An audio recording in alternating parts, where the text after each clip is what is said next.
বন্যা পরবর্তী আলুর ভালো ফলনে লাভের আশা করেছিলেন বুড়িচং উপজেলার মিথলমা গ্রামের আনোয়ারা বেগম। তবে তার সেই আশার গুড়ে বালি। ১.৫ মাস আগে মাঠ থেকে আলু তুললেও এখনো স্তূপ করে রেখেছেন রাস্তার ধারে। বড় পলিথিনে ঢেকেই করতে হয়েছে সংরক্ষণ, যাতে সামান্য বৃষ্টিতেই পচনের আতঙ্কে দিন কাটছে আনোয়ারার। গতবার ১৪০০-১৫০০ পর্যন্ত গেছে আলু মন, আর এইবার এই মুনির দাম দেওয়া হয় না। এজন্য ৮০০-৯০০ টাকাতে কামলা দিয়ে বাইতেছি, এটার দাম দেওয়া হয় না এক মণ আলু।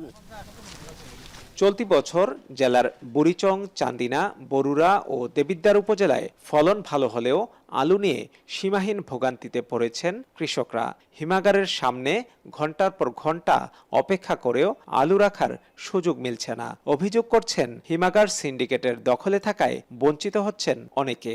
বেস্তারি না দেখে ইয়া করতেছি, সিদ্ধ করে গরুর খাবার লিতেছি। পল্লী গ্রামে যে আলুটি আছে এগুলা তো নিয়ে ডুয়াইতে আসতেছে না, একদম কোলেস্টোর একদম মিলিয়ন ফুল।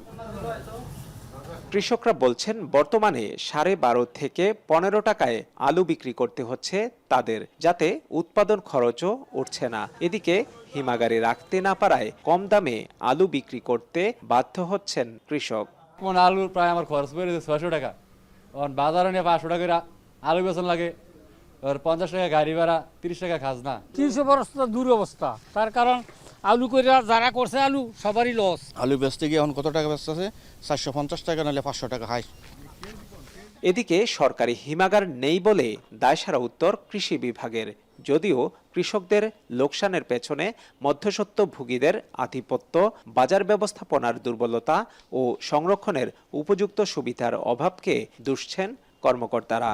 অন্য অন্য জায়গার আলু দিয়ে আমাদের এই কুমিল্লার যে অঞ্চলের যে কোলেস্টোরগুলা এগুলা কিন্তু ফিল আপ করে ফেলছে। তা আমাদের এই অঞ্চলের যারা কৃষক আছে, বুড়িচং কোন, দেবিদ্বার কোন, আশেপাশে যারা বরুড়া কোন, তারা কোলেস্টোর রাখতে গেছে নাই। আমরা আমাদের কৃষকদেরকে সাপোর্ট দিতে যদি পারতাম, যদি আমাদের কৃষকদের সকল আলু পর্যাপ্ত কোল্ড স্টোরেজ আমাদের থাকতো, আমাদের রাখতে পারতাম, সরকারি ব্যবস্থাপনায় হোক বা প্রাইভেট পাবলিক পার্টনারশিপ ব্যবস্থাপনায় হোক, তাহলে আমাদের কৃষকরা একটা ন্যায্য দাম পেত এবং পরের বছর তারা এই ফসল উৎপাদনে আরও আগ্রহী হতো। চলতি বছর ৯,০৬১ হেক্টর জমিতে ২,২৯,০৬০ টন আলু উৎপাদন হয়েছে। খালেদ সাইফুল্লাহ, এখন কুমিল্লা।